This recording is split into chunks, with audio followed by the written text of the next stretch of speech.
Hello students, मैं जन्मेजय पांडे आपका स्वागत करता हूँ। आज से हम लोग शुरू कर रहे हैं जियोग्राफी की एनसीईआरटी 11th और 12th की। जो ये एनसीईआरटी पढ़ना बहुत ज़रूरी है।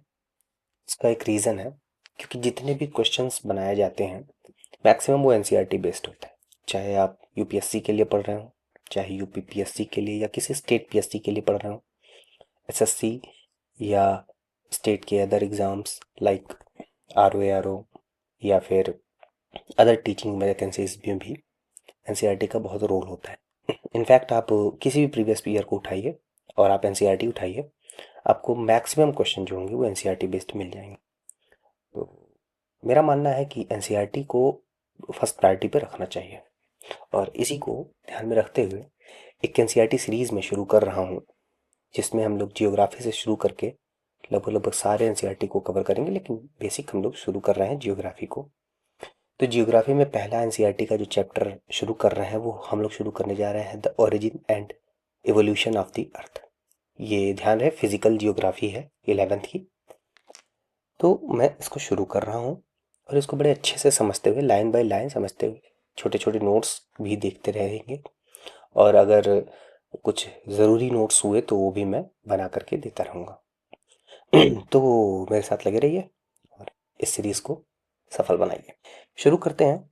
तो ये जो चैप्टर है, ये चैप्टर आता है the origin and the evolution of earth. दो चीजें हैं इसमें, एक ओरिजिन और दूसरा इवोल्यूशन। किसका? अर्थ का। यहाँ अर्थ की बात कर रहा है, पृथ्वी की बात कर रहा है, वो प्लेनेट की बात कर रहा है जिस पर हम रहते हैं। उसका ओरिजिन कैसे पैदा हुआ, पृथ्वी हमारी कैसे बनी, कैसे अस्तित्व में आई, कैसे एग्जिस्टेंस में आई, और उसका इवोल्यूशन कैसे हुआ, कैसे वो पहले क्या थी और वो आज क्या है, क्या वो इसी तरह से थी पहले या क्या थी, कैसे थी, ये चीज़ें हम लोग इस चैप्टर में डिस्कस करेंगे। तो मेरा नाम है जन्मेजय पांडे, शुरू करते हैं ये सीरीज। चलिए, early theories, origin of earth. Earth का ओरिजिन, अर्ली सीरीज है। अर्ली थियरीज का मतलब, अर्ली का मतलब पहले, पूर्व की थियरीज क्या क्या है। A large number of hypotheses were put forth by different philosophers and scientists regarding the origin of the earth. origin of earth बताने के लिए कि पृथ्वी हमारी कैसे अस्तित्व में आई, कैसे एग्जिस्टेंस में आई, उसको बताने के लिए बहुत सारे अलग अलग फिलोसफर्स और साइंटिस्ट ने अलग अलग क्या दी है, थियरी दी हुई है। One of the earlier and popular argument was the German philosopher Immanuel Kant. German philosopher थे इमैनुअल कांट। इन्होंने एक theory the, mathematician Laplace revised it, जिसको लाप्लास नाम के मैथमेटिशियन ने, अक्सर आपने पढ़ा होगा 11th-12th में आपने लाप्लास थ्योरम। तो लाप्लास ने इमैनुअल कांट की थियरी को रिवाइज किया। रिवाइज का मतलब हो गया ये उसी पर डिपेंडेंट रहे लेकिन उसमें थोड़े बहुत मॉडिफिकेशन के साथ। कब आए? 1796 में। ठीक है। और ये थियरी कौन सी थियरी कहलाई? Nebular hypothesis. फिर से याद रखिएगा, नेबुलर हाइपोथेसिस। नेबुलर क्या होता है? तो स्पेस में जो हाइड्रोजन, हीलियम, डस्ट, इन सब के मिक्सचर से एक बड़ा क्लाउडी रीजन बनता है, एक जो बादल नुमा संरचना बनती है, वो हमारी क्या कहलाती है? नेबुला कहलाती है। इसी को क्या कहते हैं? नेबुला। इन्होंने बताया कि हमारी जो अर्थ का, याद रखिएगा हम यूनिवर्स की बात नहीं कर रहे हैं, यहाँ अर्थ की बात कर रहे हैं। हमारा जो अर्थ है उसका जो ओरिजिन हुआ है वो हमारा किससे हुआ है? नेबुला से हुआ है, इनसे हुआ है। तो इसलिए इस थियरी का नाम क्या दिया गया? नेबुलर हाइपोथेसिस नाम दिलाया। किसने दिया था? Immanuel Kant. किसने रिवाइज किया? लाप्लास ने रिवाइज किया था। The hypothesis considered that the planet were formed out of a cloud of material associated with a youthful sun. इन्होंने क्या बोला? अब इस थियरी में क्या थी? इस थियरी में थी कि एक सन होगा, एक सन होगा और इस सन के चारों ओर ये क्लाउडी रीजन होंगे। इस सन के चारों ओर क्या होंगे? क्लाउडी रीजन होंगे और इन्हीं क्लाउडी रीजन से किसका फॉर्मेशन हुआ? प्लैनेट का फॉर्मेशन। प्लैनेट्स जो होंगे उसका फॉर्मेशन हुआ। मतलब यहाँ एक सन और उसके प्लैनेट्स, आई मीन इस पूरे सिस्टम को हम लोग क्या बोलेंगे? Solar system. तो सोलर सिस्टम की यहाँ पर बात वो कर रहे हैं। सोलर सिस्टम का फॉर्मेशन कैसे हुआ ये कौन बता रहा है? नेबुलर हाइपोथेसिस से लाप्लास बताने की कोशिश कर रहे हैं, जिसको दिया किसने? इमैनुअल कांट ने दिया और इसको रिवाइज किसने किया? लाप्लास ने किया था।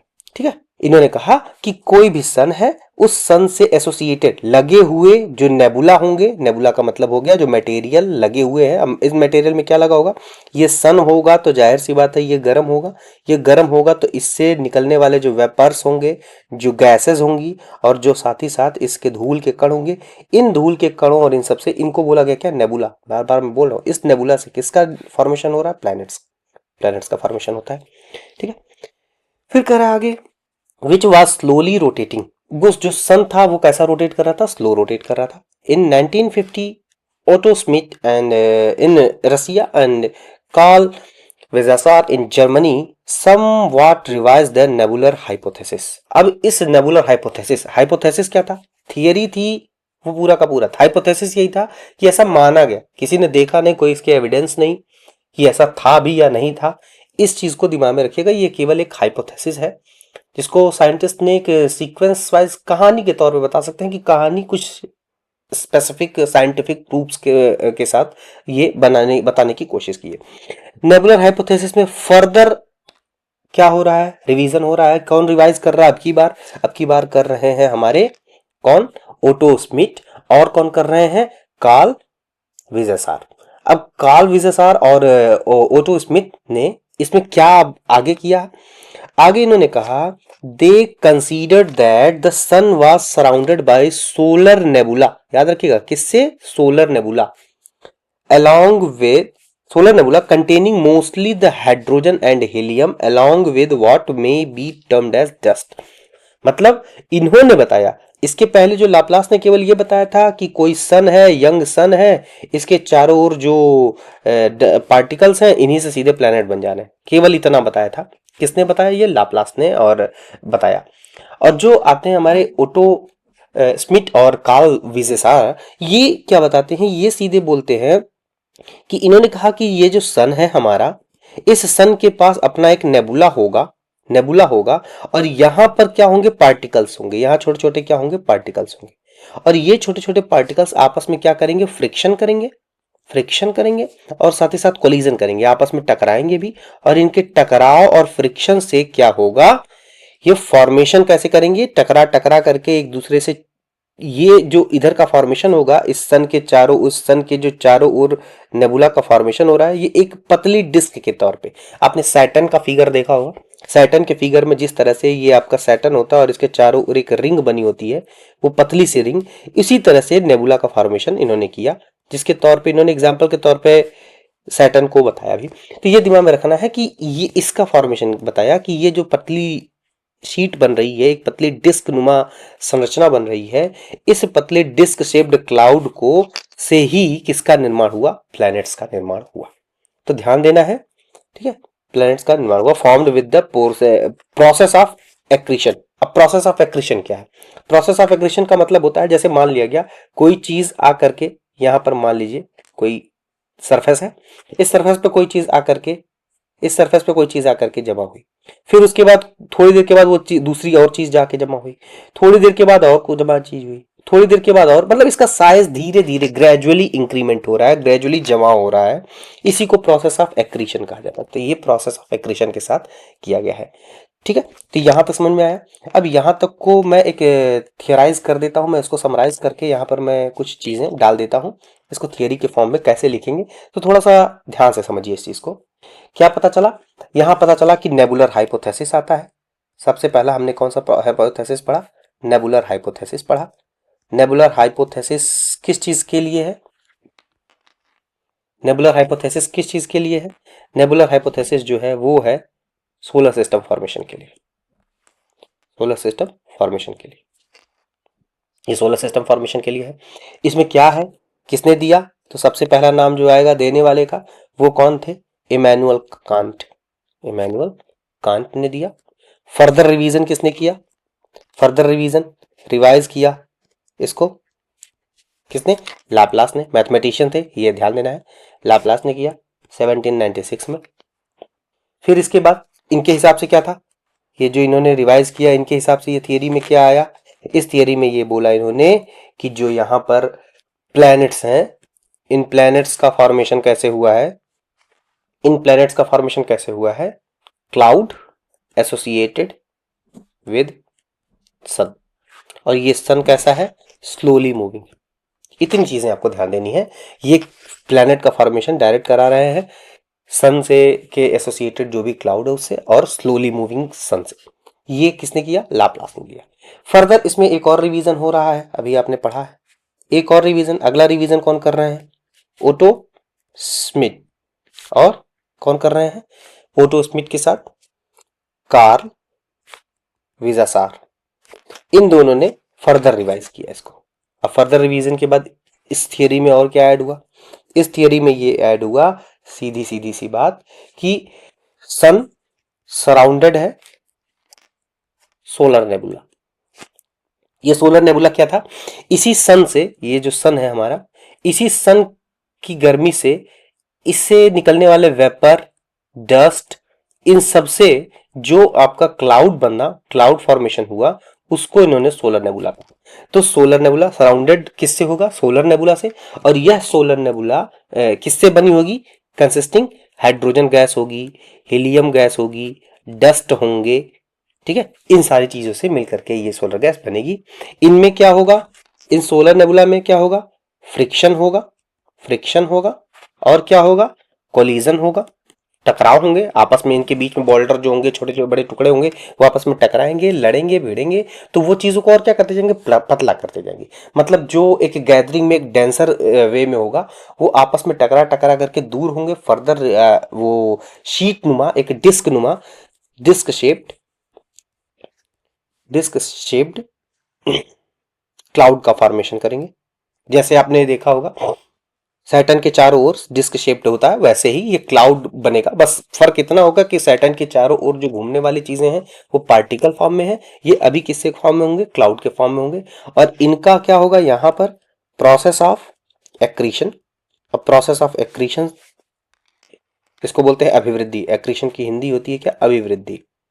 तो अभिवृद्धि का प्रोसेस यहां पर होगा, अभिवृद्धि की प्रक्रिया होगी। अभिवृद्धि की प्रक्रिया के बाद क्या बनेंगे? प्लैनेट्स बन जाएंगे। मतलब जैसे इन्होंने ये कहा कि ये सन है, अब इसी के मान लीजिए इनके हिसाब से ये सन था, और सन के चारों ओर नेबुला थी, और इस नेबुला में क्या है? बड़े छोटे सब बोल्डर्स हैं। ये आपस में टकरा टकरा करके पतला हो रहा है, दूर जा रहा है। पतला होने का मतलब पहले ये ऐसे मोटाई में रहे होंगे, अब ये क्या हो रहा है? पतले हो रहे हैं। मतलब कि पहले ऐसे खूब ढेर सारे रहे होंगे ऊंचाई में, ये ऐसे पूरा का पूरा भरा हो रहा है। अब इनके अंदर से जो बोल्डर्स हैं वो दूर हो रहे हैं, दूर हो रहे हैं, पतले हो रहे हैं, मतलब कि आसपास आ रहे हैं। ये ऐसे पैरेलल हॉरिजॉन्टल वे में आ रहे हैं। तो ये हॉरिजॉन्टल वे में आ रहे हैं, तो ये सीधे सीधे किसका फॉर्मेशन हो रहा है? प्लैनेट्स का फॉर्मेशन हो रहा है। तो यहां से प्लैनेट्स का फॉर्मेशन होने लगा। ये ओटो स्मिथ और कार्ल विजेसार की बातों से या हाइपोथेसिस में रिवीजन से हुआ। तो ये कंप्लीट क्या था? नेबुलर हाइपोथेसिस था। तो नेबुलर हाइपोथेसिस को थोड़ा सा ध्यान रखना है। आगे बढ़ते हैं। आगे के आपके बुक में क्या कर रहा है? Origin of universe. Origin of universe अब आते हैं। कह रहा है कि साइंटिस्ट इन लेटर पीरियड टूक up the problems in of origin of universes rather than the just the earth and planets. अच्छा, अभी तक हमने नेबुलर हाइपोथेसिस में क्या पढ़ा? केवल और केवल किसकी बात की? सोलर सिस्टम की बात की, अर्थ की बात की, सन की बात की, इन सब की बात की। लेकिन इसके बाद जो है साइंटिस्ट सीधे पहुंच गए ओरिजिन ऑफ यूनिवर्स के लिए, कि यूनिवर्स कैसे बना, यूनिवर्स की बातें कैसे हुई। तो जब यूनिवर्स के बारे में हम लोग जानने लगे, तो यूनिवर्स में जानने के समय ये थोड़ा ठंडा पड़ गया। अर्थ का जो है, मतलब अब सारे साइंटिस्ट का ध्यान, फोकस थोड़ा सा हटा। फोकस वो चला गया कहां पर? फोकस चला गया कि यूनिवर्स कैसे बना, हमारा यूनिवर्स का फॉर्मेशन कैसे हुआ, इसके बेस पर आ गया। तो आते हैं मॉडर्न थियरीज, आते हैं origin of universe. Origin of universe क्या होता है? पॉपुलर, अब देखिएगा यूनिवर्स के ओरिजिन के लिए बहुत सारी थियरीज आई हैं, बहुत सारी थियरीज आई हैं। मैं कुछ थियरीज का नाम बता दे रहा हूं, जो आपके पेपर में, तो आपके इस एनसीईआरटी में नहीं है, लेकिन पेपर में आ जाता है। तो मैं कुछ थियरीज का नाम बता दे रहा हूं, उन थियरीज को आप लोग थोड़ा सा ध्यान रख दीजिएगा, तो पेपर में आपके आसानी आ जाएगी। जैसे पहली थियरी हम लोग लेते हैं, किस चीज के लिए हम लोग पढ़ रहे हैं? हम लोग पढ़ रहे हैं origin of universe. Origin of universe में जो थियरी आती है वो कौन कौन सी आती है? तो इसको थोड़ा सा ध्यान दीजिए। सबसे पहले वो थियरी जो सर्वमान्य है वो होती है बिग बैंग थियरी। जिसको हम लोग पढ़ेंगे ढंग से, ठीक है। बिग बैंग थियरी ये क्या है, ऑल एक्सेप्टेड, सबने इसे स्वीकार कर लिया है कि हाँ ये कुछ ऐसा ही हुआ था, क्योंकि इसके बहुत सारे एविडेंस मिलेंगे, ठीक है। उन सारे एविडेंसेस के आधार पर इसको मान लिया गया कि हाँ ये ऐसा हुआ था। फिर दूसरी थियरी आती है स्टीडी स्टेट। मैं क्रम वाइज नहीं लिख रहा हूं, जरा ध्यान दीजिएगा, मैं बस इतना थियरी के नाम डाल रहा हूं। स्टीडी स्टेट, स्टीडी स्टेट का मतलब क्या होता है, स्टीडी स्टेट को बोला जाता है स्थिर अवस्था। स्थिर अवस्था, स्टीडी स्टेट में यह माना गया कि जो आज है जैसे यूनिवर्स सेम ऐसे पहले था, सेम एज इट इज। अब आपको ध्यान देना है, मतलब कि यूनिवर्स का जो साइज शेप या कहा जाए कि उसकी जो रूपरेखा है, उसका जो स्ट्रक्चर है वो एकदम कांस्टेंट है, उसमें कोई चेंजेस नहीं हो रहे हैं।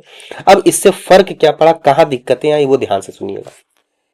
सबसे पहले इसने एक और चीज बताई, इसने कहा कि अगर एक्सपेंशन हो रहा है यूनिवर्स में, अगर एक्सपेंशन हो रहा है तो वहां पर मास क्रिएट होगा।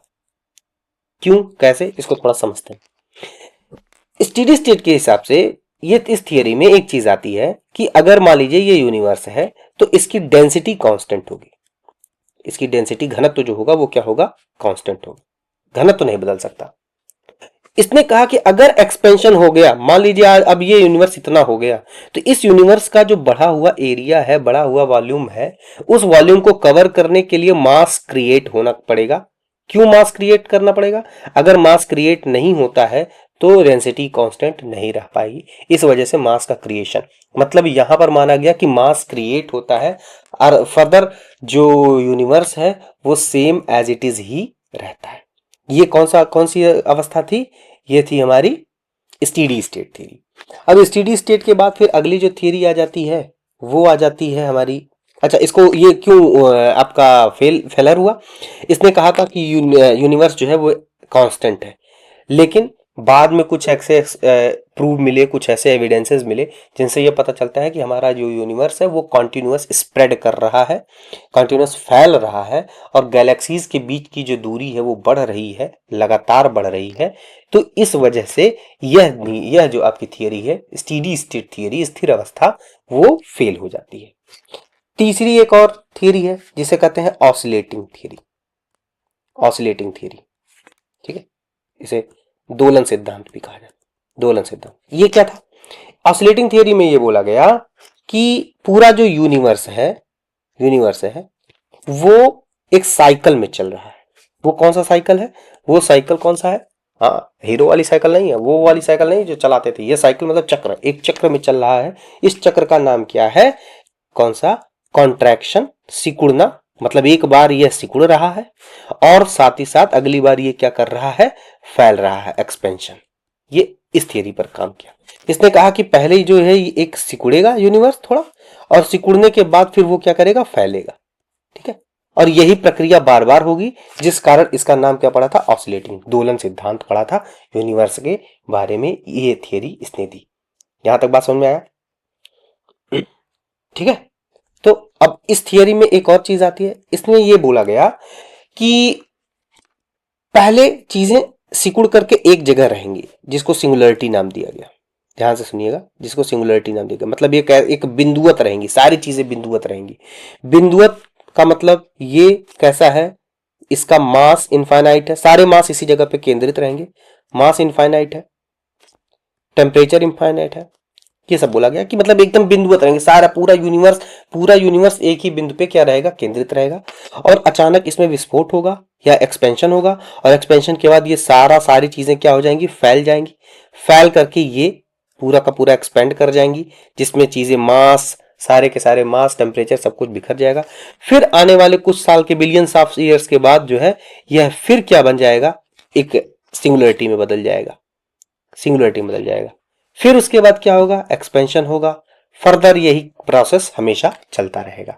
तो इस प्रोसेस को कौन सा, ऑसिलेटिंग थियरी बोला गया कि ये बार बार सिंगुलरिटी, अच्छा ये जो सिंगुलरिटी से ये बदलने की प्रक्रिया है, इसको बोला जाता है क्या, सिंगुलरिटी क्रंच, इसको क्या बोला जाता है, singularity, it is known as singularity crunch, ठीक है।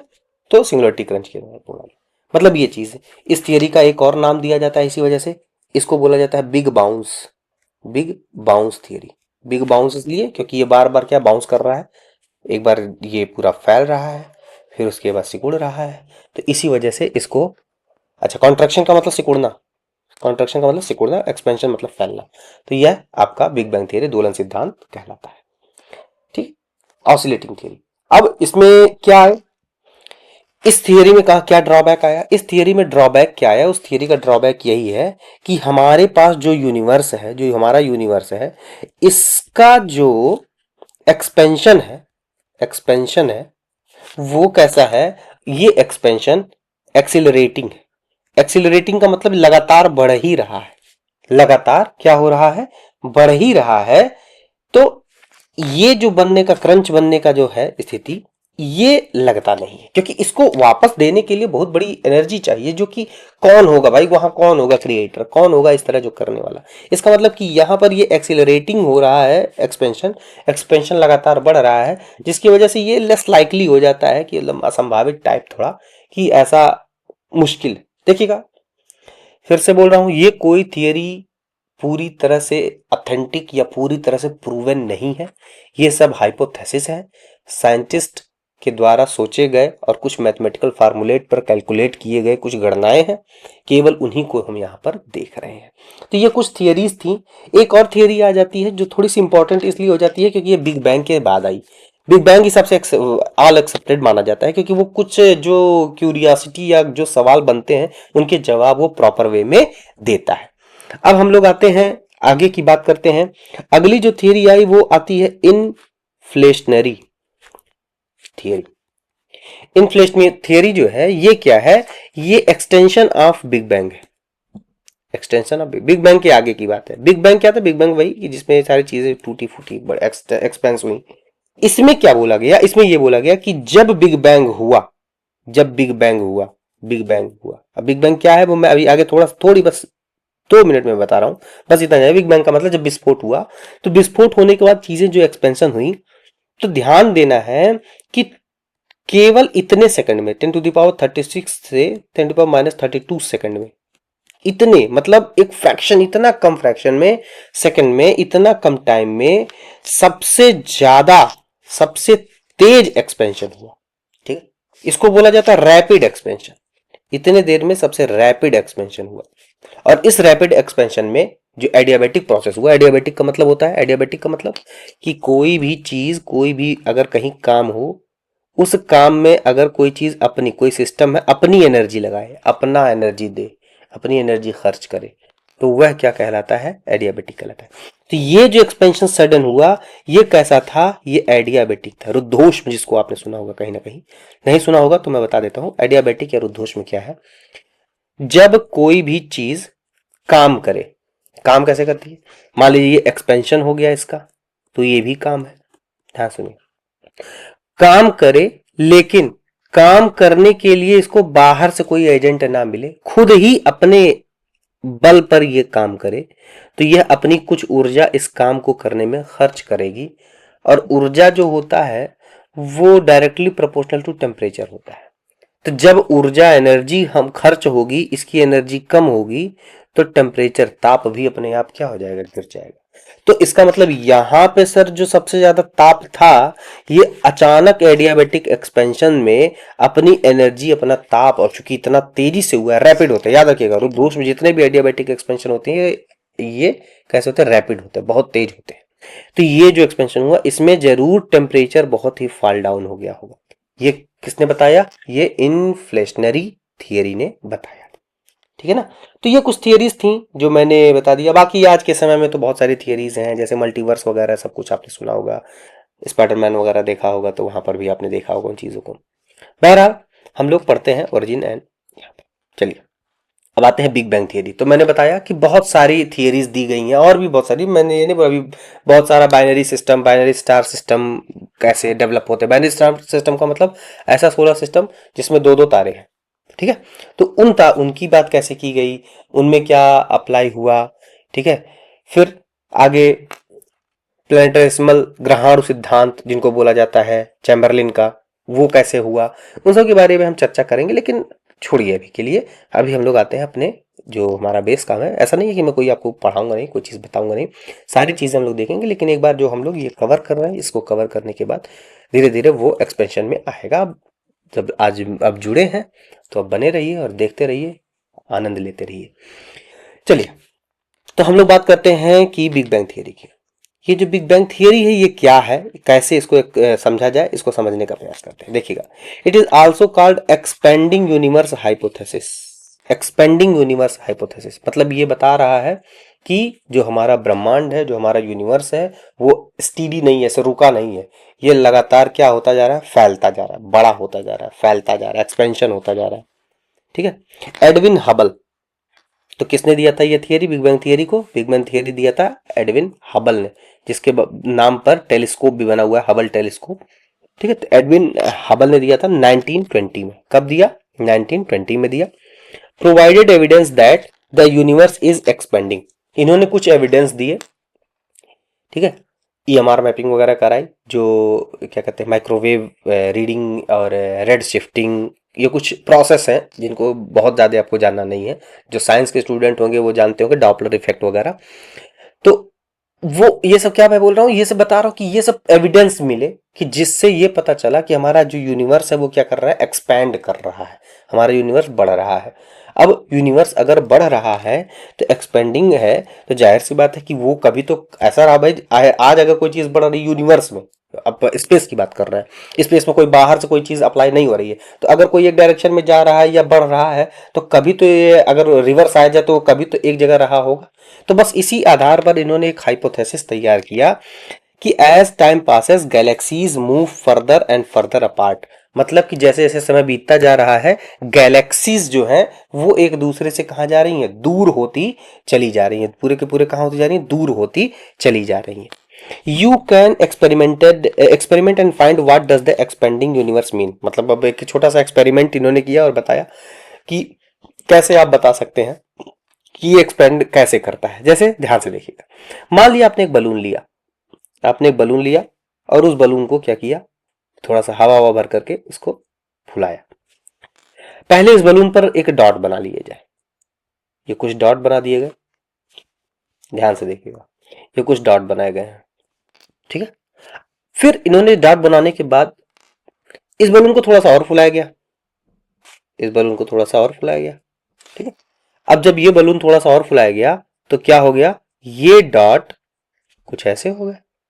अब जरा इन दोनों डॉट का कंपैरिजन कीजिएगा और देखिएगा, यहां से अगर मैं देखूं इस डॉट की दूरी तो कुछ ये है और यहां से इस डॉट की दूरी ये हो गई। इसका मतलब ये दूरी क्या हो गई, बढ़ गई, मतलब दोनों सारे डॉट्स के बीच की जो गैपिंग है वो क्या हो रही है, बढ़ रही है लगातार। इसी तरह से इन्होंने यूनिवर्स को बताया कि हमारा यूनिवर्स भी इसी तरह से क्या हो रहा है, बढ़ रहा है। तो यूनिवर्स के स्ट्रेच होने से, यूनिवर्स के बढ़ने से जो उन यूनिवर्स में गैलेक्सीज हैं, उन गैलेक्सीज के बीच का डिस्टेंस भी क्या होता जा रहा है, बढ़ता चला जा रहा है। लेकिन आप एक बात गौर करिएगा, यहां पर दिख रहा होगा आपको ये डॉट इतना छोटा, लेकिन यहां ये डॉट की चौड़ाई मोटाई क्या हो गई है, बढ़ गई। जाहिर सी बात है, आप बलून पर जब फुलाएंगे तो वो पॉइंट भी क्या हो जाएगा, फैल जाएगा। ये पार्ट आपके एक्सपेरिमेंट से मैच नहीं करता है। इट मींस ये पार्ट है क्या, ये पार्ट, ये बलून जो है वो हमारा क्या दिखा रहा है, वो बलून हमारा दिखा रहा है कॉस्मोस, मतलब कि जिसको यूनिवर्स कहते हैं, ये यूनिवर्स है। और ये जो डॉटेड लाइंस हैं, ये जो आपके ये डॉट हैं, इनको माना गया गैलेक्सी। ये क्या है, गैलेक्सी मानी गई। तो अब आपको मैं यहां कुछ चीजें बता दूं, यहां पर तो ये दिख रहा है कि भाई ये तो ये चौड़ा हो गया, लेकिन ये चीज रियल में नहीं है। मतलब कि गैलेक्सीज एक्सपेंड नहीं कर रही हैं, गैलेक्सीज के, दो गैलेक्सी के बीच का डिस्टेंस एक्सपेंड कर रहा है, यूनिवर्स एक्सपेंड कर रहा है, लेकिन गैलेक्सी जैसे है वैसे, जैसे थी, जितने शेप में थी उतने में एज इट इज ही बनी हुई है। ये ध्यान में रखना है। ठीक है। कह रहा है as time pass you can experiment, कह रहा है टेक ए बैलून, वही चीज, वही सारे experiment, and mark some points on it represent the galaxy, जो मार्क करेंगे पॉइंट वो रिप्रेजेंट करेंगे गैलेक्सी की। If you start inflating the balloon, inflate करेंगे, the points marked on the balloon will appear to be moving away from each other as the balloon expands. मतलब कह रहा है कि अगर आप बैलून को फुलाएंगे, बैलून को क्या करेंगे, आगे उसमें हवा भरते जाएंगे, तो उनके बीच में जो पॉइंट्स होंगे, जो डॉट्स होंगे, उनके बीच का डिस्टेंस क्या होता जा रहा है, बढ़ता जा रहा है। ठीक है। Beside the increasing distance between the points on the balloon the point themselves are expanding.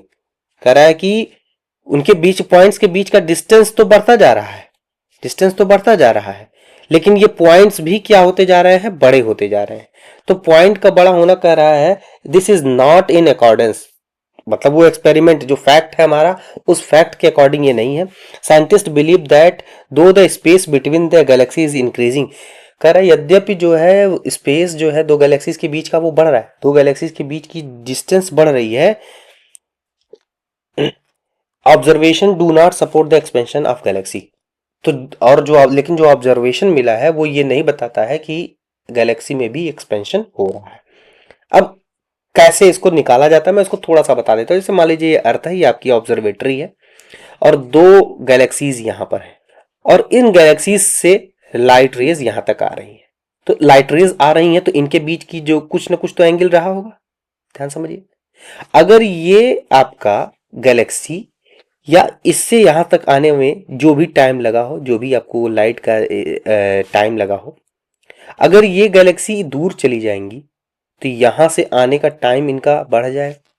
यहाँ से भाई जाहिर सी बात है, यहाँ से दोनों के बीच के जितना डिस्टेंस उतना ज़्यादा लाइट को चलने में समय लगेगा, यहाँ तक आने में समय लगेगा। तो इसी आधार पर पता लगाया जाता है कि ये एक्सपेंशन हो रहा है। चलिए खैर, the big bang theory consider that the following stages in the development of universe. कह रहे हैं कि बिग बैंग थियरी के कुछ स्टेजेस हैं, उन स्टेजेस को हम लोग डिस्कस कर लेते हैं।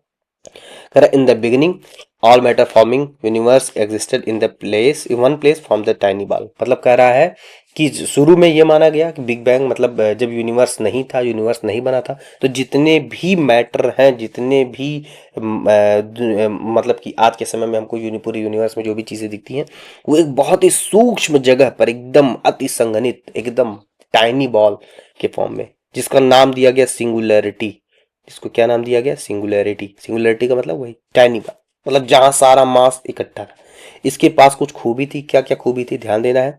ये जो टाइनी बॉल है, इस टाइनी बॉल का जो कहा जाए कि डेंसिटी था, जो मास था और जो टेम्परेचर था, ये सब क्या था, इनफाइनाइट था। मतलब इतना अधिक, एकदम अकल्पनीय, इसकी गणना नहीं की जा सकती, इतना था। और इसका जो वॉल्यूम था वो बहुत कम था, वॉल्यूम न के बराबर, एकदम पॉइंटेड था। पॉइंटेड मतलब सोचिएगा पूरे यूनिवर्स में जितना माल मसाला है, जितना सारा का सारा मटेरियल है, उन सारे मटेरियल को कंप्रेस करके एकदम कॉम्पैक्ट करके एक छोटा सा टाइनी बॉल बनाया जाए। अब सोचिएगा कितना उसके अंदर मास होगा, इनफाइनाइट के बराबर मास होगा, इनफाइनाइट की उसकी डेंसिटी हो जाएगी, लेकिन वॉल्यूम उसका बहुत कम हो जाएगा। वही चीज मैंने बताया। और वो छोटे बॉल को क्या नाम दिया गया, सिंगुलैरिटी नाम दिया गया। दोस्तों सिंगुलैरिटी की बात यहां पर हो रही है। चलिए अब कह रहा है ये सिंगुलैरिटी है, यहां से एक्सपेंशन शुरू हुआ और जब आपका बिग बैंग हुआ, जब यहां पर विस्फोट हुआ, विस्फोट होते ही बहुत तेजी से बहुत रैपिड एक्सपेंशन हुए, बहुत रैपिड। तो जरा बताइएगा यहाँ का टेम्परेचर अगर इनफाइनाइट था, टेम्परेचर कैसा था, इनफाइनाइट, और जो यूनिवर्स है वो मैक्सिमम टाइम जो है, मैक्सिमम चीजों में वो केवल 10⁻⁻36 सेकंड में, पीछे मैंने बताया था इन्फ्लेशनरी थ्योरी, याद करिए, सेकंड में ही सबसे तेज फैला, रैपिड एक्सपेंशन हुए, तो टेम्परेचर बहुत गिर गया और इतने ही देर में आपका जो टेम्परेचर था वो टेम्परेचर बहुत कम हो गया। ठीक है, यहां से एक्सपेंशन में। अब कुछ चीजें मैं बता रहा हूं, फैक्ट है, उन फैक्ट को आप एनसीईआरटी में दिया है तो आप उसको सत्य मान करके ही ग्रहण कर लीजिए, थोड़ा सा ध्यान दे दीजिएगा। इसमें क्या पता चला कि जो एक्सप्लोजन हुआ, ये सिंगुलरिटी से, सिंगुलरिटी के बाद एक्सप्लोजन हुआ, एक्सप्लोजन कब हुआ तो उसकी टाइमिंग बता दी गई है 13.7 बिलियन ईयर्स एगो, आज से 13.7 बिलियन साल पहले। बिलियन का मतलब क्या होता है, याद रखना है। चलिए 10 लाख का 1 मिलियन होता है, 1 मिलियन होता है, ठीक है। 100 मिलियन का 100 मिलियन का 1 बिलियन होता है, ठीक है। तो इस तरह से आप कर लीजिएगा। चलिए खैर यहां आते हैं। सबसे पहला कब हुआ, 13.7 बिलियन ईयर्स एगो, आज से इतने साल पहले हुआ, ये बनना शुरू हुआ। यहां तक समझ में आया। अब जैसे ही एक्सपेंशन हुआ, जैसे ही एक्सपेंशन हुआ, तो आपने पढ़ा होगा एक फार्मूला E बराबर mc स्क्वायर। और ये जो एक्सपेंशन हुआ है वो इसी के स्पीड से हुआ है। तो जो एनर्जी थी वो कन्वर्ट हो गई किसमें, मास में। तो कुछ एनर्जी किसमें कन्वर्ट हुई, मास में। क्लियर। और जब मास में कन्वर्ट हुई, मैटर में कन्वर्ट हुई, तो ध्यान देना है पहला एटम जो बना वो माना जाता है बिग बैंग से केवल 3 मिनट के बाद ही पहला एटम बनना शुरू हो गया। एटम कैसे बना, चीजों का एक्सपेंशन लगातार हुआ, वो इस फेज से गुजरे कि जो एनर्जी थी वो एनर्जी अपने आप को संभाल नहीं पाए, उस एनर्जी को अपने आप को स्टेबल करने के लिए मैटर में कन्वर्ट होना पड़ा। ये ध्यान देना है, दुनिया में हर चीज स्टेबल होना चाहती है। यहाँ से विस्फोट भी इसी वजह से ही हुआ होगा, क्योंकि ये बहुत हाईली क्या हो गया होगा, अनस्टेबल हो गया होगा। और दुनिया में कोई भी चीज अनस्टेबल हो तो वो हमेशा टुवर्ड्स स्टेबिलिटी चलती है। टुवर्ड्स क्या चलता है, स्टेबिलिटी चलता है। जिसके पास जितनी ज्यादा एनर्जी होगी वो उतना अनस्टेबल होगा। Higher the energy lower the stability lower the stability, याद रखिएगा। चलिए, बहरहाल तो मैंने कहा कि 3 मिनट में पहला आइटम बनना शुरू हो गया। अब आते हैं आगे, फिर कह रहा है कि 3 लाख साल में, 3 लाख साल जब बीत गए इस आपके बिग बैंग को, तो 3 लाख साल के बाद जो टेम्परेचर है वो डाउन हो गया। और कहां तक गया, लगभग 4500 केल्विन तक। अब ये 4500 केल्विन तक जब हुआ तो यहां पर एटॉमिक मैटर, जो मैटर्स हैं सारे के सारे, वो एटम के उसके फॉर्मेट में आने लगे। और एटम के फॉर्मेट में आने के बाद सारा का सारा जो है, जो आपका एटम है वो आपस में कॉम्पैक्ट होकर के एलिमेंट्स वगैरह के फॉर्मेशन को शुरू कर देते हैं। ठीक है। और जब ये एटमिक, मतलब 3 लाख साल के बाद, 3 लाख साल के बाद जब ये एटमिक आपका मैटर बनना शुरू हुआ, तो उस समय जो हमारा यूनिवर्स था वो कैसा रहा, तो वो ट्रांसपेरेंट हो गया, ट्रांसपेरेंट। ठीक है, यही चीज यहां पर बोला गया है। आइए देखते हैं क्या और लिखा गया है। At big bang tiny ball exploded violently, violently का मतलब बहुत तेजी से, rapidly. This led to a huge expansion, बहुत तेजी से एक्सपेंशन हुआ, बहुत तेजी से विस्तार हुआ। It is now generally accepted that event of big bang टूक प्लेस 30.7 बिलियन ईयर्स एगो। मतलब कैसे, अगर हमें ये आगे जाने का रेट पता है दो चीजों के, तो हम उसी रेट से पीछे ले आकर के भी देख सकते हैं कब ये यहां से निकले होंगे। बस वही चीज यहां पर की जा रही है। The expansion continues even the present day, आज भी ये एक्सपेंशन हो रहा है। As it grew some energy was converted into matter, जैसे जैसे ये बढ़ता जाता है कुछ एनर्जी किस में कन्वर्ट हो गए, मैटर में कन्वर्ट हुए। There was particularly rapid expansion within the fraction of second after the bang, याद करिए पीछे बताया था, फ्रैक्शन, बहुत कम समय में ही बहुत तेजी से एक्सपेंशन हुआ। Thereafter the expansion has slow down बहुत तेज, जब विस्फोट हुआ तो बहुत तेजी से विस्फोट हुआ और कुछ देर के बाद फिर एक्सपेंशन धीरे धीरे स्लो होता गया। ठीक है। Within the first 3 minutes from the big bang events the first atom begins to form, पहला एटम बनना शुरू हुआ तब 3 मिनट के बाद। Within 3 lakh years from the Big Bang, temperature dropped to 4500 Kelvin and give rise the atomic matter. तो atomic matter बनना वहां से शुरू हो गया जब टेम्परेचर हमारा 4500 केल्विन पहुंच गया। द यूनिवर्स बिकेम ट्रांसपेरेंट, थोड़ा सा याद रखिएगा, द यूनिवर्स बिकेम ट्रांसपेरेंट वहां पर होने लगा। आगे, the expansion of universe means increase in space between the galaxies, galaxies के बीच का, दो गैलेक्सीज के बीच का स्पेस क्या होता जा रहा है, बढ़ता जा रहा है। जितना एक्सपेंड कर रहा है उतना बढ़ता जा रहा है। An alternative to this Hoyle concept of steady state, तो जो स्टीडी स्टेट मैंने पीछे पढ़ाया था वो हॉयल्स ने दिया था, ध्यान से दीजिए देखिएगा, हॉयल्स ने दिया था। It considered the universe is to be रफली the same at any point of time, मतलब कर रहा है आप टाइम में किसी समय जाइए आगे, आज के करोड़ों साल अरबों साल पहले चले जाइए, तब भी आपका यूनिवर्स ऐसे ही था कि स्टीडी स्टेट की थी, मतलब यूनिवर्स में कोई चेंज नहीं हुआ है। कर however with the great evidence becoming available about the expanding universe, scientific community at present favour the argument of expanding universe. अब एक्सपेंडिंग यूनिवर्स का जब थियरी सॉरी एविडेंसेस मिलने लगे हैं तो ये स्टीडी स्टेट जो है वो नॉट प्रूवन हो जाता है, मतलब सीधे कि डिसअप्रूवल में चला जाता है। अब आते हैं अगला, स्टार फॉर्मेशन। स्टार फॉर्मेशन कैसे होता है थोड़ा ध्यान दीजिएगा। कह रहा जब बिग बैंग थियरी हुआ, बिग बैंग थियरी के बाद जो हमारा यूनिवर्स बना, बिग बैंग थियरी होता है। बिग बैंग थियरी के बाद हमारा जो यूनिवर्स बनता है, हम लोग पढ़ क्या रहे हैं, हम लोग पढ़ रहे हैं स्टार फॉर्मेशन। ठीक है, स्टार फॉर्मेशन। चलिए, अब स्टार फॉर्मेशन कैसे बना थोड़ा सा ध्यान दीजिएगा।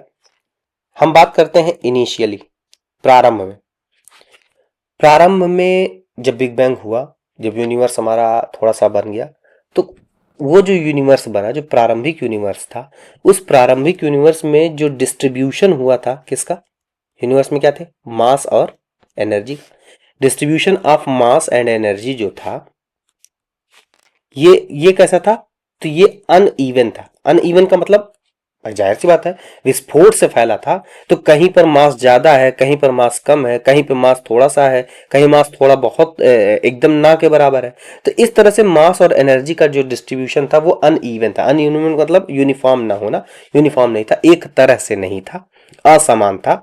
अब ये अनइवन से क्या होगा, अनइवन से मतलब क्या हो जाएगा, यहां हो जाएगा डिफरेंस। अब आप जरा सोचिएगा, जहां मास ज्यादा होगा, जहां मास ज्यादा होगा वहां पर कौन सा चीज ज्यादा होगा, ग्रेविटेशनल फोर्स ज्यादा होगा। क्योंकि मास आपको पता है, नहीं पता है तो बता दें कि मास जिसका ज्यादा होगा, मान लीजिए ये M2 है, ये M1 है, अगर M2 मास ज्यादा है तो याद रखना है M1 को M2 अपनी ओर बहुत तेजी से खींचेगा। M1 भी खींचेगा, लेकिन जो M2 की पकड़ होगी, M2 का खींचा होगा वो ज्यादा होगा। जितना mass, heavier the mass, heavier the mass या heavier the object, greater the gravitational force. तो कह रहा है कि अगर ये अनइवन है, ये हमारा अनइवन है, तो इससे क्या पता, इससे क्या होगा, इससे डिफरेंस आया। डिफरेंस किसमें, ग्रेविटेशनल फोर्स में। ग्रेविटेशनल फोर्स किसी का ज्यादा किसी का कम हो गया, और जिसका ज्यादा हुआ वो दूसरे को अपनी तरफ क्या करेगा, खींच लेगा। और जब दूसरे को अपनी तरफ खींचने लगा तो यहां पर क्या होगा, यहां पर क्या हो गया, गेट टुगेदर ऑफ मैटर्स। जो स्पेस में मैटर थे दूर दूर फैले थे, तो जो बड़ा वाला है वो छोटे वाले को अपनी तरफ क्या करने लगा, खींचने लगा। तो ये आकर के आपस में मिलने लगे। यहां तक समझ में आ रहा है, यहां तक चीजें क्लियर है सबको, ठीक है। चलिए आगे कह रहा है कि इससे क्या होगा। अब ये जाहिर सी बात है, जहां मास मिलना शुरू हो गया तो अब मास के, जब हमें मास मिल गया है, अब केवल ये एक पैटर्न में आ जाए तो हमारे किसका फॉर्मेशन हो जाएगा, गैलेक्सी का फॉर्मेशन हो जाएगा। तो ये क्या दे दिए, इन्होंने दे दिया बेसमेंट ऑफ गैलेक्सी। ये गैलेक्सी का बेसमेंट हमारा तैयार हो गया। अब गैलेक्सी का बेसमेंट अगर हमारा तैयार हो गया तो यहां डेवलपमेंट ऑफ गैलेक्सी होगी, और डेवलपमेंट ऑफ गैलेक्सी क्या करेगा इस गैलेक्सी में अच्छा, अब ये गैलेक्सी से कैसे बनेगा, ये हमारे पास बेसमेंट आ गया। अब बेसमेंट ऑफ गैलेक्सी से क्या होंगे, सारे के सारे मैटर। अब ये जाहिर सी बात है, अगर ये उस समय इनिशियल स्टेज में हमारे पास मैटर से ज्यादा वहां पर क्या होंगी, गैसेस भी होंगी। और गैसेस मुख्यतः कौन सी, हाइड्रोजन, हीलियम, प्रारंभिक गैसें होंगी। क्योंकि जब एटम का फॉर्मेशन हुआ तो सबसे सरल गैसें बनेंगी, और सरल गैसों में कौन आते हैं, हमारे पास हाइड्रोजन है, हमारे पास हीलियम है, ये सब सरल गैसें हैं, ठीक है। मतलब सबसे पहले इन्हीं का फॉर्मेशन हुआ, और यही मार्केट में सबसे ज्यादा रहे होंगे पूरे के पूरे यूनिवर्स में।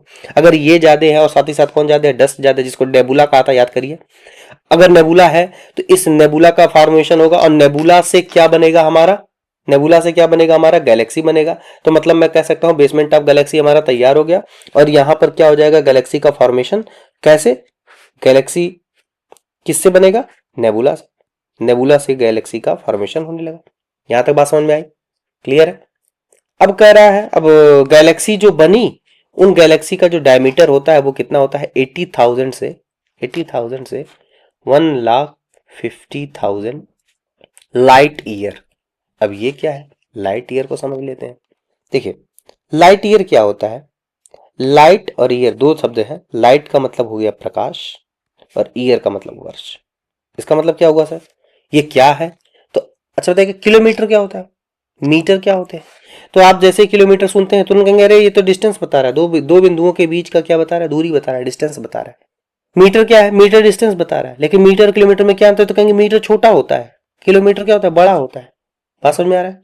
अगर मैं किलोमीटर और मीटर को के आगे मैं पूछूं, मान लिया गया तो ये सेंटीमीटर कहूं तो आप कहेंगे सेंटीमीटर और छोटा होता है, मिलीमीटर मिलीमीटर कहेंगे आप और छोटा होता है।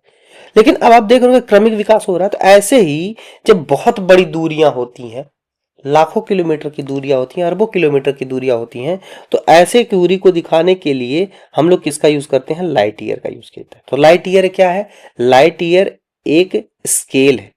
स्केल है, क्या मेजर करता है, डिस्टेंस। क्या मेजर करेगा, डिस्टेंस मेजर करेगा। ठीक है, लाइट ईयर से क्या मापते हैं हम लोग, डिस्टेंस मापते हैं। कैसे मापेंगे, तो ध्यान देना है, एक वर्ष में, एक साल में लाइट के द्वारा, ध्यान दीजिएगा क्या लिखा गया, एक साल में लाइट के द्वारा ट्रेवल्ड डिस्टेंस जो किया जाएगा, जो डिस्टेंस ट्रेवल किया जाएगा, उसे हम लोग क्या बोलते हैं, लाइट। अब हमें पता है स्पीड ऑफ लाइट होता है 3 लाख किलोमीटर पर आवर, एक घंटे में, पर सेकंड, एक सेकंड में 3 लाख किलोमीटर लाइट चलती है। ये लाइट की स्पीड हो गई। अब लाइट की स्पीड के बाद अगर मैं कहूं कि ये एक साल में कितना चलेगी, तो एक सेकंड में इतना चल रही है, तो एक साल में कितना चलेगी, तो क्या करें हम इसमें साल से मल्टीप्लाई कर देंगे। साल से मल्टीप्लाई करेंगे मतलब साल में जितने सेकंड होते हैं, तो 365 सेकंड घंटे होते, सॉरी दिन होते हैं। एक दिन में 24 घंटा होता है, और 24 घंटे में 60 मिनट होते हैं, और 60 मिनट में, 1 मिनट में 60 सेकंड होता है। मतलब इतने का मल्टीप्लाई कर दें तो इतना किलोमीटर पर सेकंड आ जाएगा हमारे पास, क्या, सॉरी, इतना किलोमीटर आ जाएगा टोटल डिस्टेंस। एक साल में लाइट कितना चलेगा, अब इसकी जो वैल्यू आती है वो मैं बता दे रहा हूं। 1 light year is equal to होता है 9.461 इंटू 10⁻12 किलोमीटर। ध्यान दीजिएगा, ये वैल्यू आपको याद रखनी चाहिए, क्योंकि ये सवाल डायरेक्ट बन जाता है कि 1 लाइट ईयर कितना होता है। तो आपको याद रखना है कि एक साल में लाइट इतने किलोमीटर चल सकती है। बात समझ में आ गई? तो एक साल में लाइट जितना चलेगी। अब जाहिर सी बात है, इतने किलोमीटर की दूरी अगर हमारे यूनिवर्स में मापनी होगी तो हम लाइट ईयर से मापते हैं। और मैंने क्या बोला है, मैंने बोला है गैलेक्सी का जो रेडियस होता है वो 80,000 टू 1,50,000 लाइट ईयर होता है। इसका मतलब बहुत बहुत लंबा चौड़ा है गुरु, बहुत ज्यादा चौड़ा लंबा है, उसको थोड़ा सा ध्यान देना है। तो हम लोगों ने गैलेक्सी का फॉर्मेशन कर लिया, यहां तक क्लियर है। चलिए, करा, a galaxy start from formed by accumulation of hydrogen gas in the form of a very large cloud called nebula। करा, गैलेक्सी का फॉर्मेशन किससे होगा, नेबुला से हो जाएगा। Eventually growing nebula develops localized clumps of gas, clumps का मतलब गुच्छा, गुच्छा। कह रहा है आखिरकार जो ग्रोइंग नेबुला, अब जाहिर सी बात है जो नेबुला है वो बनता जा रहा है। गैलेक्सी ये हमारा मैटर मैटर था, इसके चारों तरफ हमारे पास गैलेक्सी नेबुला बढ़ने लगे। अब नेबुला के जमाव से नेबुला जितना ज्यादा जाएगा, गैसेस के गुच्छे बनते जाएंगे। These clumps continues to grow even denser gaseous bodies giving rise to formation of star. अब क्या कह रहा है इसको समझते हैं। कह रहा है ऐसा इमेजिन करिए कि, चलिए ध्यान से देख, चलिए इमेजिन करिए कि आपके पास कि पूरे यूनिवर्स में जैसे मास है m1 m2 m3, ये पूरे यूनिवर्स का मास है अलग अलग एरिया में। अब इमेजिन करिए यहां भी कौन है, हाइड्रोजन है, हीलियम है, डस्ट है। मतलब मैं इनको कॉम्पैक्ट फॉर्म में क्या बोल दे रहा हूं, नेबुला, नेबुला। यहां भी क्या होगा, नेबुला, यहां भी क्या होगा, नेबुला। और अभी हमने पीछे पढ़ा है कि हर जगह मास और एनर्जी का डिस्ट्रीब्यूशन अलग अलग है। तो मुझे तो इतना पता है कि m1 पे, m2 पे और m3 पे सब पे अलग अलग मासेस होंगे। अब मैं ये कर रहा हूं कि मान लिया गया m1 का मास ज्यादा है, किससे, m2 से भी और m3 से भी।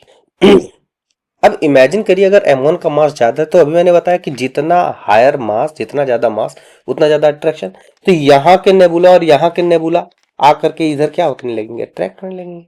तो आपको नहीं लग रहा कि m1 पे नेबुला की गैदरिंग ज्यादा होने लगेगी।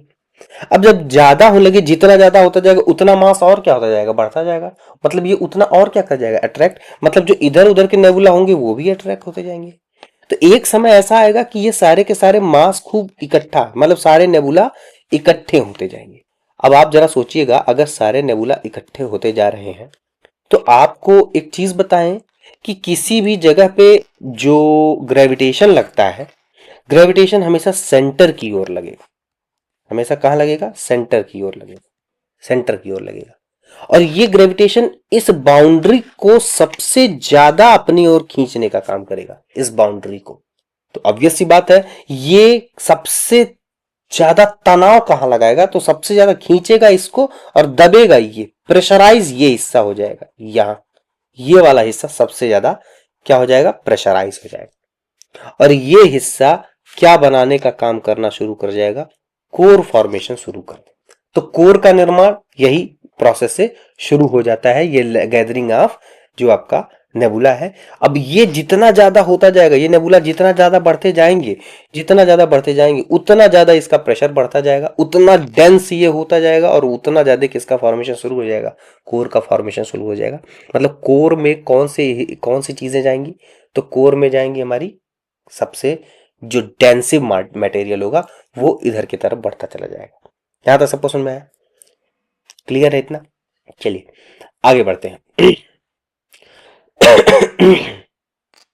ठीक, अब कह रहा है ये कोर पे जितना ज्यादा प्रेशर पड़ता जाएगा। अब आप मैं आपको एक चीज बता दूं, अगर दुनिया में किसी एक फ्री चीज है, कोई फ्री चीज है, मान लीजिए फ्री चीज ये ऐसे है अभी, और इस फ्री चीज पर कहीं अंदर की ओर प्रेशर लगाया जा रहा है, ऐसे प्रेशर, या किसी तरफ एक तरफ प्रेशर लगाया जा रहा है, इधर इधर से इधर, इधर से इधर, ऐसे प्रेशर लगाया जा रहा है, या फिर ये अंदर से बाहर की प्रेशर, मतलब दोनों में से कोई भी प्रेशर लगे। तो ध्यान देना है, इसका जो शेप होगा, जो सबसे स्टेबल शेप होगा वो ये हो जाता, स्फेरिक, सर्कुलर, ठीक है, रिंग स्ट्रक्चर इस तरह का हो जाता है। आप देखिएगा इसी तरह से अगर मैं कहूँ, थोड़ा बहुत सरफेस टेंशन के बारे में पढ़ा होगा, तो जैसे वो पानी की बूंद जब गिरती है तो वो ऊपर से गिरते ही क्या हो जाती है, गोल हो जाती है। क्यों? क्योंकि चारों तरफ से उसको क्या लग रहा होगा, अंदर की ओर एक फोर्स लगता है। खैर बहरहाल बस आप इतना जानो, ये चीज, ये प्रोसेस समझ लीजिए कि ये ऐसे हो जाता है। अब जितना ये हो जाएगा, इसका मतलब कि यहां पर भी अगर मैं फोर्स इधर से लग रहा है, तो ये जो कोर वाला हिस्सा होगा वो कैसा होता जाएगा। अगर मैं इसका शेप पूछूं तो आप कह सकते हैं ये कोर वाला हिस्सा कैसा होता जाएगा, राउंड होता जाएगा। दो बातें समझ में, कोर का फॉर्मेशन और अगला कोर का जो शेप होगा वो कैसा होता जा रहा है, राउंड होता जा रहा है। यहां तक क्लियर है? चलिए अब क्या ये यहीं पर स्टॉप हो जाएगा, क्या ये कोर का फॉर्मेशन वगैरह स्टॉप हो जाएगा? नहीं, अभी तो भाई जाहिर सी बात, जितना इसका मास, ये हैवियर ऑब्जेक्ट हो गया, अभी ये बाकी छोटे मोटे जो नेबुला अगर बगल होंगे इन सबको भी अपनी तरफ क्या करता जाएगा, अट्रैक्ट करता जाएगा, अट्रैक्ट करता जाएगा। मतलब यहां पर नेबुलाज की संख्या और क्या होती जा रही है, अब बढ़ती जाएगी।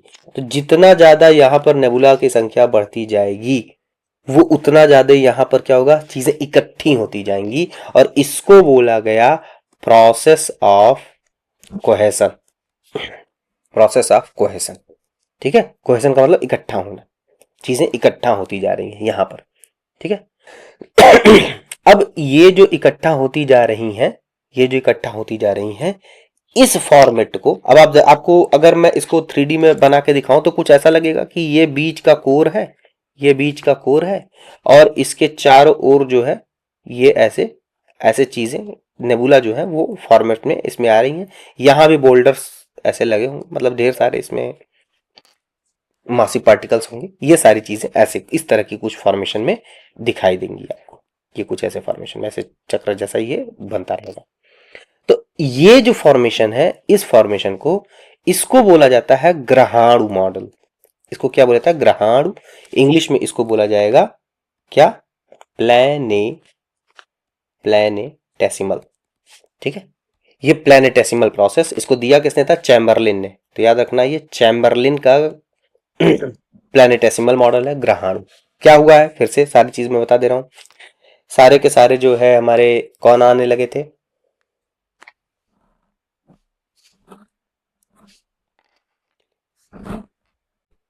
चलिए, तो यहां पर सारे के सारे जो है आपके क्या आने लगे हैं, सारे के सारे जो है यहाँ पर नेबुलाज इकट्ठे होने लगे हैं, जिससे कंपैक्टनेस बढ़ा है, ग्रेविटी बढ़ी है, जिसकी वजह से कोर का फॉर्मेशन हुआ है। कोर का शेप कैसा है, राउंड है, और राउंड होने के बाद इसका मास और बड़ा हुआ तो प्रोसेस ऑफ कोहेजन हुआ। कोहेजन का मतलब होता है और सारे नेबुलाज इकट्ठे होते गए, एक ही जगह पे सारा कलेक्शन शुरू होने लगा तो वहां पर और अपना अपना खुद का भार इतना ज्यादा हो जाएगा कि वो अपने आप को कंप्रेस करने लगेगा।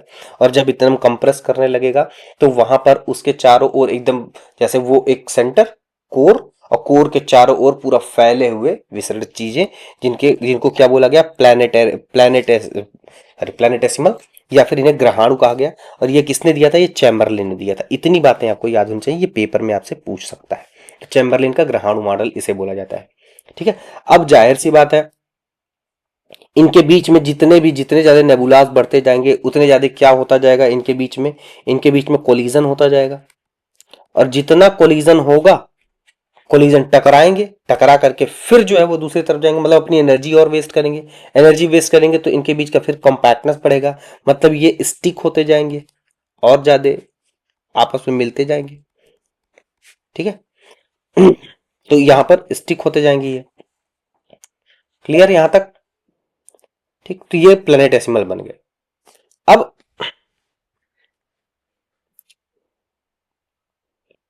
अब सोचिएगा, एक प्लेनेटेसिमल यहां, ये कोर, और ये मानिए कि ऐसे प्लेनेटेसिमल है, इसके चारों ओर का ये हिस्सा। ऐसे ही यहां पर भी है, मान लीजिए ऐसे दो चार बन गए, ये कोर और ये इसके चारों ओर का क्या, प्लेनेटेसिमल। अब ऐसे दो चार प्लेनेटेसिमल मिल जाए, लार्ज नंबर, अब ढेर सारे मिलने लगे, तो होगा क्या, इनके बीच में जो यहां पर चीजें होंगी, इनके बीच में क्या होता जाएगा, कोलिजन हो सकता है। इसमें से कोई मासिक पार्टिकल हो तो ये इसको अपनी तरफ खींचते जाए, इसको अपनी तरफ खींचता जाए। तो यहां पर क्या हो जाएगा कि जो धूल के कण होंगे वो तो कहीं किनारे उनारे हो जाएंगे लड़ भिड़ के, लेकिन जो बड़े बड़े पार्टिकल होंगे वो आपस में मिलने लगेंगे, वो आपस में क्या होने लगेंगे, मिलने लगेंगे। ऐसे दो चार जगह की चीजें मिलने लगेंगी और हमारा किसका फॉर्मेशन शुरू हो जाएगा, प्लैनेट्स का फॉर्मेशन शुरू हो जाएगा। किसका फॉर्मेशन शुरू हो जाएगा, प्लैनेट्स का फॉर्मेशन शुरू हो जाएगा। तो हमने फॉर्मेशन ऑफ क्या पढ़ा, स्टार्स पढ़ा। कैसे फॉर्मेशन ऑफ स्टार्स होते हैं, इनके स्टेजेस क्या हैं। तो सबसे पहले फिर से मैं लिख दे रहा हूं, जरा ध्यान से देखिएगा। सबसे पहले क्या होगा कि हम लोग देखेंगे कि जो बना स्टार था जिसको पीछे हमने देखा है, ठीक है, सॉरी, फॉर्मेशन ऑफ प्लैनेट्स पढ़ रहे थे हम लोग। ध्यान से देखिएगा, star formation, distribution of matter and energy,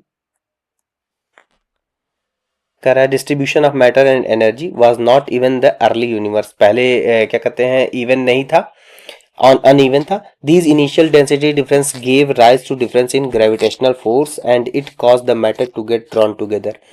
gravitational force बढ़ेंगे और ग्रेविटेशनल फोर्स से चीजें एक दूसरे की तरफ बढ़ने लगेंगी। These formation the basis of development of galaxies, ये बेस बना गैलेक्सी के फॉर्मेशन का। A galaxy contains a large number of stars, एक गैलेक्सी में बहुत ढेर सारे स्टार होते हैं। अब ये स्टार कैसे बनते हैं, Galaxy spread over vast distances that the measured in the thousands of light year. ठीक है, गैलेक्सी बहुत ज्यादा एरिया में फैली होती है, जिसका जो अगर पूछा जाए कि कभी कि कितना होता है, तो ये डायमीटर इसका एक रफ रफ फिगर है, इसको याद करिएगा। A galaxy start to form by accumulation of hydrogen gas in the form of a very large cloud called nebula। बताया nebula से बनता है, प्रोसेस मैंने बता दिया है। Eventually growing nebula develop a localized clumps of gas, clumps का मतलब गुच्छा। जो ग्रोइंग नेबुला होगा वो आपस में क्या बनाएगा, क्लम्स ऑफ गैसेस बनाएगा। These clumps continue to grow even in denser gases bodies giving rise to formation of star. मैंने बोला कि ये नेबुलास जो होंगे वो आपस में बढ़ते जाएंगे बढ़ते जाएंगे बढ़ते जाएंगे और इतने बढ़ जाएंगे कि वो गैस होते हुए भी बहुत डेंस हो जाएगा, भारी होता जाएगा ना, जिस जो भारी होगा दुनिया में वो अपने आप कॉम्पैक्ट होना शुरू हो जाएगा। The formation of star is believe to have taken place in 5 to 6 billion years ago. तो 5 स्टार का जो फॉर्मेशन हुआ वो 5 से 6 बिलियन, मतलब 13.67 में से अगर मैं 5 एवरेज माइनस कर दे रहा हूं तो यहां पर बचेगा क्या, 8 पॉइंट, मतलब कि जो हमारा बिग बैंग हुआ, बिग बैंग से 1.2 लगभग 8 बिलियन साल के बाद प्लैनेट या स्टार का फॉर्मेशन शुरू हुआ। ये लाइट ईयर की परिभाषा, डेफिनेशन दी हुई है। ठीक है, ये यहां तक तो हम लोगों ने क्या पढ़ लिया, फॉर्मेशन ऑफ स्टार तक पढ़ लिया है। अब फॉर्मेशन ऑफ प्लैनेट्स हम लोग पढ़ेंगे अगले टर्न पे, और उम्मीद करता हूं कि यहां तक चीजें समझ में आई होंगी। और बाकी फॉर्मेशन ऑफ प्लैनेट्स अगले चैप्टर पे हम लोग पढ़ेंगे, और इसको पढ़ने के बाद हम लोग इस पे बेस्ड क्वेश्चन भी सॉल्व करेंगे। और कोशिश यही रहेगी कि एनसीईआरटी की सीरीज़ आपके साथ कंटिन्यू करने के साथ ही मैं कुछ और भी अधिक जानकारी आपके सामने बांटूँ, आपके साथ लेकर के आऊँ। मिलते हैं अगली क्लास में। Thank you.